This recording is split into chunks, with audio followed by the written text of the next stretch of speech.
American joint chiefs کے chairman general mark ملی نے چند روز پہلے خدشہ ظاہر کیا کہ غیر ملکی فوجی انخلا کے بعد طالبان کی جانب سے افغانستان میں پھر سے پہلے جیسے واقعات رونما ہو سکتے ہیں یا ممکنہ نتائج کسی بھی نوعیت کے ہو سکتے ہیں، جس میں افغان حکومت کا خاتمہ، خانہ جنگی، انسانیت سوز تباہی اور اس سرزمین پہ القاعدہ کی بحالی شامل ہے۔ اب دوسری جانب جو بائیڈن کو امریکی صدر کا عہدہ سنبھالے 4 مہینے گزر چکے ہیں، پاکستانی پرائم منسٹر کو مگر اس نے ابھی تک خیر سگالی والا فون کرنے کی ضرورت محسوس نہیں کی۔ بائیڈن کی بے اتنائی ہرگز یہ پیغام نہیں دے رہی کہ واشنگٹن کی نگاہ میں پاکستان اہم نہیں رہا۔ یہ میں آگے آپ کو بتاؤں گا کہ دراصل اب امریکہ پاکستان سے چاہ کیا رہا ہے۔ اس میں کوئی شک نہیں کہ افغانستان سے امریکی افواج کے انخلا کو منظم اور باوقار دکھانے کے لیے پاکستان کا کردار کلیدی ہے، اور اس کے علاوہ طالبان کو اس امر پہ بھی رضامند کرنا ہے کہ وہ افغانستان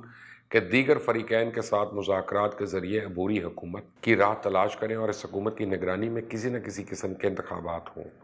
طالبان مگر اس بندوبست کے لیے آمادہ نہیں۔ ان کی خواہش فقط اتنی ہے کہ غیر ملکی افواج جلد از جلد افغانستان سے نکل جائیں، اور یہاں تو طالبان کا یہ بھی ماننا ہے کہ پچھلے 21 سال سے امریکہ اور اس کے اتحادیوں کے خلاف اس لیے مزاحمت نہیں کر رہے تھے کہ آخر میں انہیں ایک مخلوط حکومت میں شامل ہونا ہے اور سب کو ساتھ لے کر چلنے کو تیار ہے، لیکن وہ اپنی حکومت قائم کرنا چاہتے ہیں۔ ان کی طرف سے غیر لچکدار رویہ غیر متوقع تو نہیں ہے،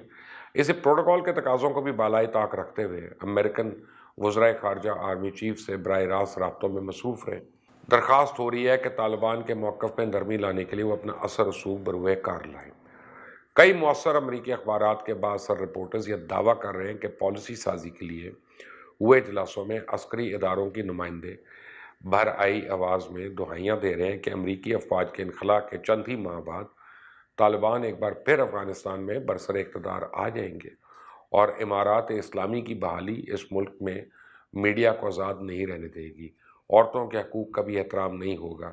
اس حوالے سے پریزیڈنٹ جو بائیڈن اپنے 14 اپریل کے اعلان میں کہہ چکے ہیں کہ واشنگٹن مستقبل میں افغان سیکورٹی فورسز اور خواتین سمیت عوامی منصوبوں کی معاونت جاری رکھے گا۔ امریکن جنرل مارک ملی کے مطابق اتحادی فوج کے انخلا کا بہترین نتیجہ کابل حکومت اور طالبان کے درمیان مذاکرات اور معاہدہ ہو سکتا ہے۔ تاہم امریکی فوجیوں کے جانے کے بعد اگر القاعدہ اپنا اثر رسوخ بڑھانے کی کوشش کرتی ہے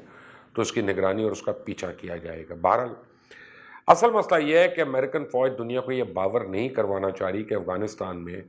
20 برس تک موجود رہنے کے باوجود اس ملک میں وہ اپنے اہداف کے حصول میں شرمناک حد تک ناکام رہی۔ جدید ترین اسلحے کا استعمال، کھربوں ڈالر بھی اس ضمن میں کام نہیں آئے۔ 3000 کے قریب امریکی فوجی ہلاک ہوئے اور ان میں ہزاروں عمر بھر کے لیے معذور ہو گئے۔ بائیڈن انتظامیہ عسکری قیادت کو یہ کہتے ہوئے تسلی دے رہی ہے کہ اس کی حکمت عملی کے بدولت افغانستان سے امریکی افواج کا انخلا اس ذلت آمیز انداز میں نہیں ہوگا جس کا مظاہرہ 1970 کی دہائی میں ویتنام میں ہوا تھا۔ امریکی افواج افغانستان سے شکست خوردہ ہو کر بھاگتی نظر نہیں آئے گی۔ امریکی عسکری قیادت کی جانب سے بائیڈن انتظامیہ کی توجہ لہٰذا اس خدشے کی جانب مبذول کرائی جا رہی ہے کہ امارات اسلامی کی ممکنہ بحالی کے بعد القاعدہ افغانستان میں دوبارہ سرگرم ہو جائے گی۔ القاعدہ داعش کی شکل میں بھی کئی اسلامی ممالک میں نمودار ہو رہی ہے، اور امریکی افواج کے انخلا کے بعد اسے افغانستان میں محفوظ پناہ گاہیں آسان ہو جائیں گی۔ امریکہ کی لہٰذا کوشش ہوئے گی کہ افغانستان کے قریب ترین ممالک مثلاً تاجکستان میں اڈے بنائے جائیں جہاں امریکی افواج کی مناسب تعداد ہر وقت موجود ہو۔ جدید آلات کی مدد سے وہ افغانستان پہ کڑی نگاہ رکھے اور پھر داعش کو اس اڈے سے بروقت ڈرون بھیج کر سنبھالا جائے۔ اب بائیڈن انتظامیہ سنجیدگی سے اپنی عسکری قیادت کے ایسے مطالبات پہ غور کر رہی ہے۔ امریکن سینٹرل کمانڈ کے سربراہ جنرل میکنزی نے پینٹاگون میں ایک بریفنگ کے دوران یہ کہا کہ افغانستان سے انخلا کے بعد امریکہ کی تو یہ کوشش ہوگی کہ افغانستان کے ہمسایہ ممالک میں ہمیں چند ایئر بیسز یا فضائی اڈے مل جائیں جہاں ہم اپنے کچھ فوجی اور ڈرونز رکھیں تاکہ افغانستان میں القاعدہ یا داعش کی ممکنہ سرگرمیوں پہ نگاہ رکھی جا سکے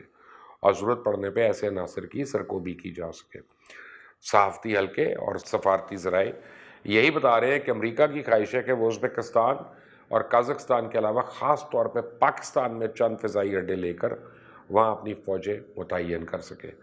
اور اس سلسلے میں پاکستان سے شمسی ایئر بیس اور تربیلا ایئر بیس مانگے جا رہے ہیں جہاں امریکن ڈرونز اڑ کر افغانستان میں اپنے ہدف کو آسانی سے نشانہ بنا سکتے ہیں، اور امریکہ اس کے بدلے پاکستان کو معاشی پیکیج دینا چاہتا ہے۔ اس کے علاوہ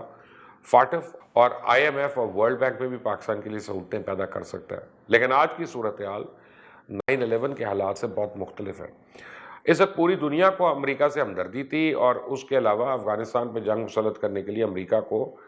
اقوام متحدہ کی تائید بھی حاصل تھی، جبکہ اشتعال اور انتقام کی آگ میں جل رہے امریکہ کے ساتھ رشیا اور چائنا کا کھڑا ہونا بھی اس وقت تو ان ممالک کی ایک مجبوری تھی۔ اس وقت افغان قوم دنیا کے سامنے ملزم و مجرم کی حیثیت بھی رکھتی تھی، اور یہی وجہ ہے کہ پاکستان سمیت دنیا بھر کے ممالک امریکہ کی ہاں میں ہاں ملانے پہ مجبور تھے۔ لیکن آج کے حالات مختلف بلکہ متضاد ہیں۔ آج امریکہ افغانستان سے شکست کھا کے نکل رہا ہے، افغان طالبان فتح حاصل کر چکے ہیں، چائنا اور رشیا امریکہ کو سبق سکھانے کے بہانے ڈھونڈ رہے ہیں، اور پاکستان پچھلے 20 سالوں کے دوران مصیبتوں کا ایک سمندر عبور کیے ہوئے ہے۔ کئی سو ارب ڈالرز کی اپنی معیشت کی تباہی کے علاوہ ہزاروں شہری اور فوجیوں کی شہادتیں برداشت کی ہوئی ہیں۔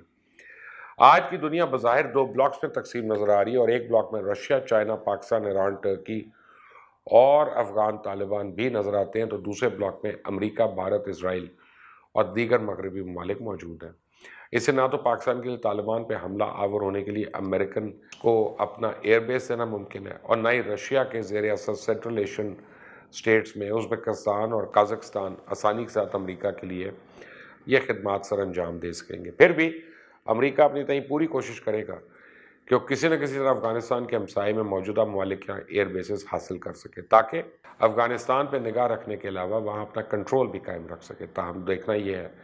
کہ آنے والے دنوں میں امریکہ اپنے ان ارادوں میں کس حد تک کامیاب ہو پاتا ہے۔ ساتھ ہی ایک بار جو پاکستان سے ڈو مور کے مطالبے ہو رہے ہیں، دیکھا جائے تو پاکستان طالبان قیادت کو ہر طرح کا دباؤ بڑھا کر اپنے موقف میں نرمی لانے کو قائل کر بھی دے، تو افغانستان میں امن و استحکام تو یقین نہیں ہے۔ امریکہ کو بھی اس حقیقت کا بخوبی علم ہے۔ اس کی پالیسی ساز مگر ایسا ماحول بنانے میں مصروف ہیں کہ امریکی افواج کے انخلاء کے بعد پاکستان ہی افغانستان میں انتشار کا حتمی ذمہ دار ثابت ہو۔ اللہ تعالیٰ پاکستان کو ہر ایک سازش سے محفوظ رکھے۔ اس چینل کو سبسکرائب کریے گا، بیل آئیکن کو پریس کریں۔ اللہ حافظ۔